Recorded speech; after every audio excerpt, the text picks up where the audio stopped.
Welcome friends to the Nikamera.com channel. आज हम बात कर रहे हैं R10 वर्सेस Z30 कैमरे की। काफ़ी ज़्यादा सब्सक्राइबर्स ने मेरे रिक्वेस्ट करा, ये सब्सक्राइबर बोल लो, विजिटर बोल लो, काफ़ी कमेंट्स आए जब भी मैंने Z30 के स्पेक्स रिव्यू डाली एंड आफ्टर दैट मैंने पब्लिश करा Z30 वर्सेस ZV-10, उसमें भी कई सारे रिक्वेस्ट आ रहे थे। Other than that I also know कि भैया अपना Z30 निकॉन का एक एंट्री लेवल मिररलेस कैमरा है और कैनन का R10 अपना मिड रेंज मिररलेस कैमरा। सो ये जो प्राइस की डिफरेंस है या जो भी कैटेगरी वाइज डिफरेंस है, इसमें हम ये देखने की कोशिश करेंगे कि जो भी आप पैसे एक्स्ट्रा दे रहे हो उसके लिए कैनन आपको क्या एक्स्ट्रा दे रहा है। Despite of being a more affordable entry level mirrorless camera, हम ये भी जानने समझने की कोशिश करेंगे कि भैया Z30 में ऐसा क्या है जो कैनन R10 में अवेलेबल नहीं है इस वक्त।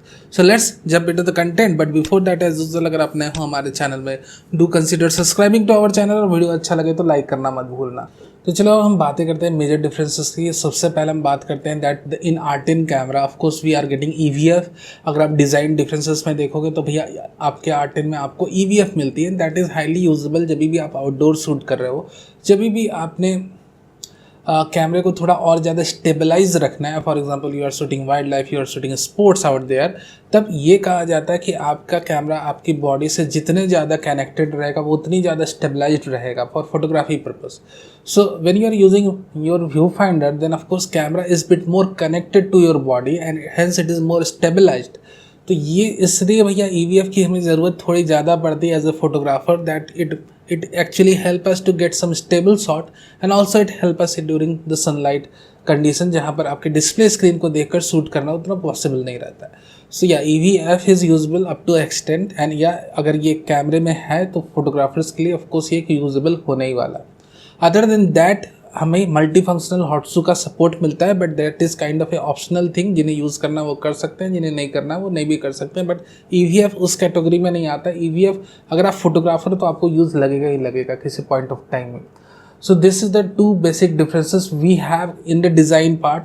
ये दो मेजर डिफरेंसेस थी डिज़ाइन पार्ट में, जो आप अपने एक्स्ट्रा पैसे दे रहे हो उसके चलते डिज़ाइन पार्ट में आपको ये दो बेसिक एडवांटेज मिल रही। हैंड ग्रिप दोनों की बहुत अच्छी है, दोनों DSLR मेकर के कैमरे अपने मिररलेस, तो हैंड ग्रिप में कोई इश्यूज नहीं। तो चलो हम स्पेसिफिकेशन कंपैरिजन डिफरेंसेस की बात करते हैं, ठीक है। सबसे पहले अपने फोटोग्राफर भाई लोग के बारे में बात करेंगे, उसके बाद हम वीडियोग्राफर भाई जो भी beginner cinematographer YouTube content creator उनके बारे में रिकमेंडेशंस की बात करेंगे। सो फोटोग्राफर्स को कौन सा कैमरा लेना चाहिए। So let's do the specs comparison review between the two. Of course undoubtedly हमें लगभग एक स्टॉप का बेटर लो लाइट परफॉर्मेंस देखने को Z30 से मिलेगा। तो नेचर ऑफ सेंसर ऐसी ही मेरे दोस्त, इसमें कुछ भी नहीं किया जा सकता। Of course we have the modified M50 Mark II sensor inside R10, micro lenses को अपडेट करा गया, DZX इमेज प्रोसेसर लगाया तो इमेज डिकोडिंग एल्गोरिथम्स भी अपडेट हुई। सारी चीज़ें हैं, सारी चीज़ों को हम कंसीडर करते हैं। तो जब भी आप Z50 को अपने M50 Mark II कैमरे से कंपेयर करोगे, यू विल क्लियरली नोटिस कि अपना जो Z50 कैमरा वो M50 Mark II से लगभग 2 स्टॉप की बेटर लो लाइट परफॉर्मेंस दे रहा है। सो ऑफकोर्स यहाँ आप ये समझना कि ऑफकोर्स M50 Mark II से तो थोड़ी बेटर इमेज क्वालिटी हमें मिलने वाली है, ये हमें उम्मीद है। जैसे ही लैब टेस्ट की फाइल्स आती है तो हम यहाँ आपके साथ शेयर भी करेंगे, but not as good as Z50। We are not expecting that much improvement in the R10 camera. However कुछ भी कमेंट करना अभी उतना मुनासिब नहीं जब तक कि हम हाईएसओ टेस्ट नहीं देख लें, बट हाँ Z30 will going to perform undoubtedly better in the low light environment compare to the R10 camera. तो अगर आप लो लाइट फोटोग्राफर हो, if you shoot in uncontrol light environment, uncontrol light environment की मतलब यह है कि जब भी आप स्ट्रीट में शूट कर रहे हो, specifically at night time, at evening, basically आप अनकंट्रोल लाइट इन्वायरमेंट में ज़्यादा शूट करते हो। So it's recommended to have the Nikon Z30 camera, maybe Z50, whatever of your choice. अगर आपने EVF के साथ लेना है तो आप Z50 ले लो। So for those who work in uncontrol light environment, मैं फिर से रिपीट कर रहा हूँ, आपने अच्छे से समझ आ जाएगा, that's why I am repeating it again, कि those photographers who mostly work in uncontrolled light environment, those are advised to take the Nikon Z30 camera. अगर आप uncontrolled light environment में मैक्सिमम अपना 90 to 80% काम करते हो, आपकी या तो ऐसे सिचुएशन नहीं है या फिर आपका सब्जेक्ट नहीं अलाउ करता है कि आप अपने साथ एडिशनल लाइट्स यूज़ कर सको all the time, then it's better to get associated with the Nikon Z30 low light performance sensor or Z50 the camera of your choice, ठीक है। बातें क्लियर हो गई। अब हम बात करते हैं R10 की एडवांटेजेस के बारे में। We have already talked about the Z30 camera sensor advantage और उससे रिलेटेड हमने आपको रिकमेंडेशन भी दी। Let's talk about R10। R10 के अंदर हमें एक काफ़ी अच्छी डिसेंट सेंसर मिल रही है। End of course if you work in control light environment, जैसे कि मैं अभी वर्क कर रहा हूँ, I am using extra lights, उसी तरह से मान लो आप वेडिंग और इवेंट फोटोग्राफर हो, आप कहीं भी शूट करते हो, इवन दो अगर आप स्पोर्ट्स शूटर हो, मोस्टली आपकी जब भी आप स्पोर्ट्स इवेंट शूट करते हो तो डे लाइट की कंडीशन रहती है, या इंडोर स्पोर्ट्स इवेंट भी आप शूट कर रहे हो तो वहाँ लाइट्स बहुत ही अच्छी रहती है, उम्दा रहती है। Again if you are wildlife photographer, तो वाइल्ड लाइफ फोटोग्राफी के लिए आपको रात में तो नहीं निकलना है कि भैया रात में जाएं और जंगल में शेर मुझे खा जाए। आपने जो भी वाइल्ड लाइफ फोटोग्राफी करनी मोस्टली डे टाइम में ही करनी। सो यहाँ पर आपने 12 pixel CMOS auto focusing sensor 2 का एडवांटेज, डायरेक्ट एडवांटेज आपको मिलते हुए दिखेगा। वो सारी एडवांटेजेस आपको मिलेगी जो कि R3 की AF एल्गोरिदम्स में कैनन ने बनाई थी, डेवलप की थी, रिसर्च एंड डेवलप। वो सारी AF एल्गोरिदम्स को कैनन ने अपने R10 कैमरे में भी डाला है और इतनी एग्रेसिवनेस इसलिए दिखाई है क्योंकि वो सोच रहे थे कि भाई हमारी थोड़ी लेट एंट्री हो रही है APS-C मिररलेस डिवीजन में, तो हम थोड़ा सा अपस्केल्ड, मतलब जो भी अभी rest of the cameras available हैं इस कंपटीशन में, इस प्राइस रेंज में, उससे काफ़ी एक अपस्केल्ड AF सिस्टम वाला कैमरा डालें। दैट्स वाई अगर आप थोड़ी सी यहाँ ब्रस्ट स्पीड को कंपेयर करोगे देन यू विल फाइंड कि the Canon R10 is capable to shoot up to 15 FPS and that's amazing for this kind of a camera at this price range. 15 FPS तक आप shoot कर सकते हो with mechanical shutter and even you can push further up to 23 frames पर second, which is really unbelievable कि भैया इस price point पे कैनन 23 फ्रेम्स पर सेकेंड की सपोर्ट दे रहे हैं ब्रस्ट मोड में। और इसके ऊपर आपको जान के ये भी ताज्जुब होगा, इवन एट 23 फ्रेम्स पर सेकेंड और 15 फ्रेम्स पर सेकेंड आपकी जो AI/AF मैकेनिज्म है कैमरे की बहुत अच्छी तरीके से काम करती है। I think everything is very clear now. The camera sensor will going to give you decent performance जहाँ भी आप थोड़ी बहुत सफिशिएंट लाइट के साथ काम कर रहे हो या जहाँ भी आप कंट्रोल लाइट इन्वायरमेंट में काम कर रहे हो। Other than that you are getting DPF second generation sensor. AF zones AF points को भी कंपेयर करें, we are getting 651 AF zones in the R10 camera and 205 hybrid AF points in the Z30 camera. But being said that, ऐसा नहीं कि Z30 अपना inferior है, तो हम Z30 के AF परफॉर्मेंस को कैसे समझें।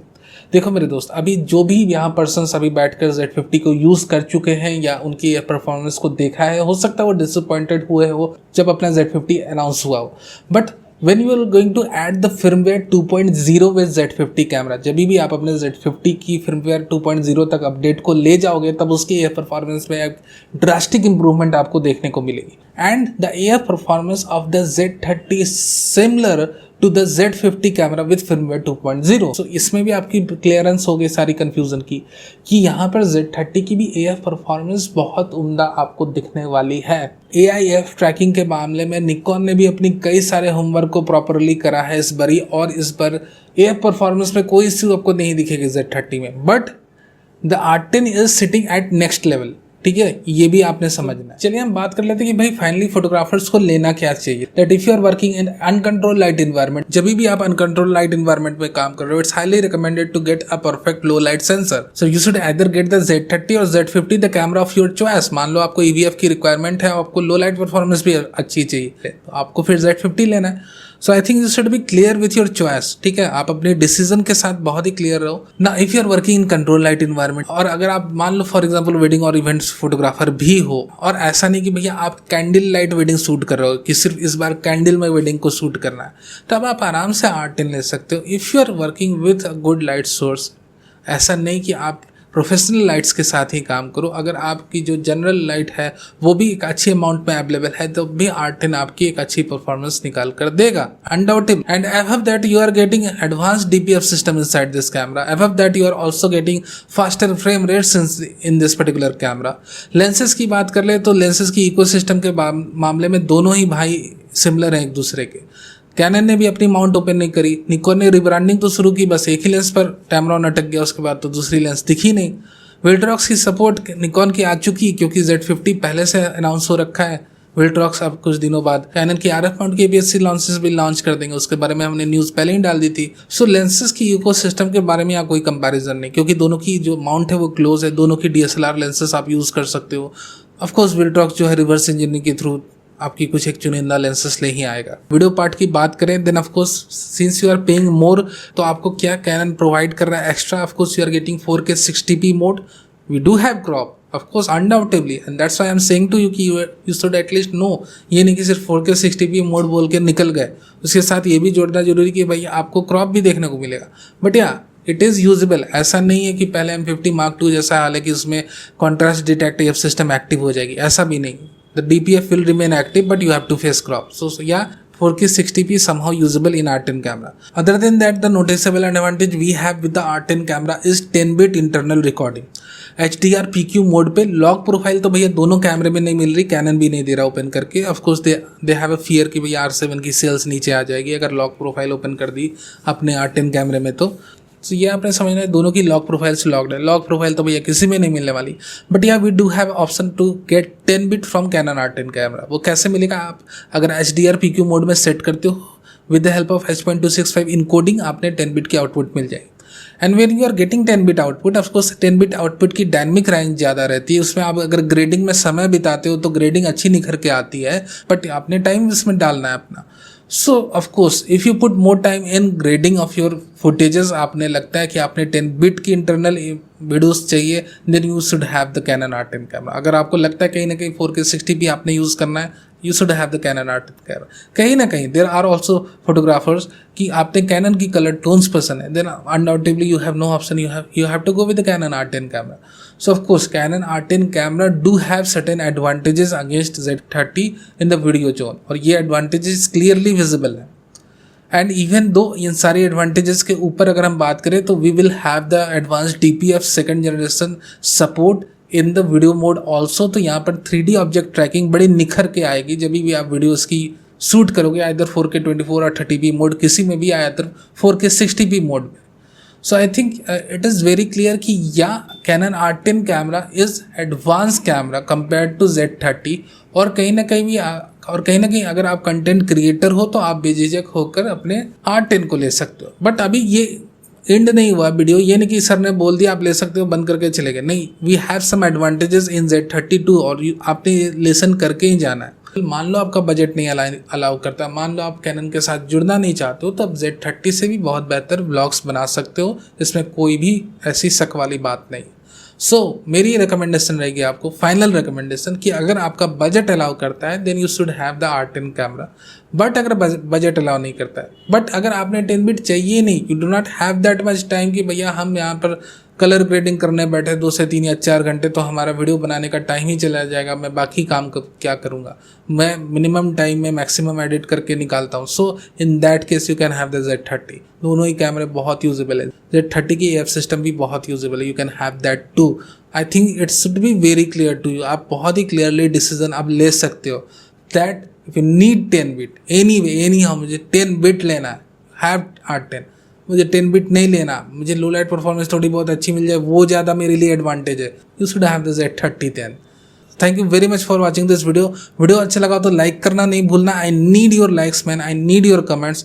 लाइक कमेंट करना मत भूलो, क्योंकि of course you know the YouTube engagement rate policy. End of course if you have any questions you can ask in the comment section. आप हमारे हेल्प ग्रुप्स को भी ज्वाइन कर सकते हो, वहाँ पर कई सारे प्रोफेशनल फोटोग्राफर्स हैं जो आपको हेल्प करने के लिए बैठे हुए हैं। सो जस्ट आप क्लिक अवे हो, आप अपने हेल्प ग्रुप्स को ज्वाइन करो और जो भी आपकी इश्यूज है आप उनके साथ डिस्कस कर सकते हो। Thank you very much for watching this video.